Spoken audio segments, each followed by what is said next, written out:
এতিয়া আমাৰ মাজত উপস্থিত আছে বঙাইগাঁও জিলাৰ ভাৰতীয় জনতা পাৰ্টিৰ সন্মানীয় সভাপতি মাননীয় উজ্জ্বল কান্তি ৰায় ডাঙৰীয়া। তেখেতক এখন ফুলং গামোচাৰে সম্বৰ্ধনা দিয়াৰ কাৰণে আমাৰ ভাৰতীয় জনতা যুৱ মৰ্চাৰ সন্মানীয় উপ সভাপতি মাননীয় হৰিদাস ডাঙৰীয়াক মই অনুৰোধ জনালোঁ।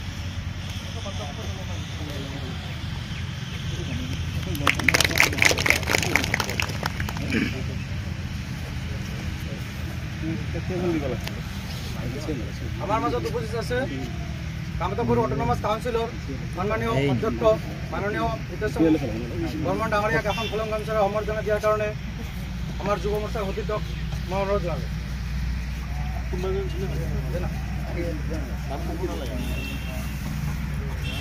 আমি ভাবিলোঁ যে ভাৰতীয় জনতা যুৱ মৰ্চাৰ বঙাইগাঁও জিলাৰ যিখিনি ল'ৰা আগন্তুক দিনত আমাৰ অসম চৰকাৰে বিভিন্ন পুলিচ চাকৰি হওক, বেটেলিয়ানে হওক, কামাণ্ডো হওক, বিভিন্ন চাকৰি দিয়াৰ কথা ঘোষণা কৰিছে। তো আমি ভাবিলোঁ ভাৰতীয় আমাৰ বঙাইগাঁও জিলাতো এনেকুৱা বহু যুৱক যুৱতী আছে যিসকলে নেকি চাকৰিৰ কাৰণে ট্ৰাই কৰি আছে, তেওঁলোকক কিবা এটা আমি সহায় কৰিব পাৰোঁ নেকি। ঠিক সেইদৰে সহায়ৰ মানসিকতাৰে আমি এই চিন্তা চৰ্চা কৰি আলোচনা কৰি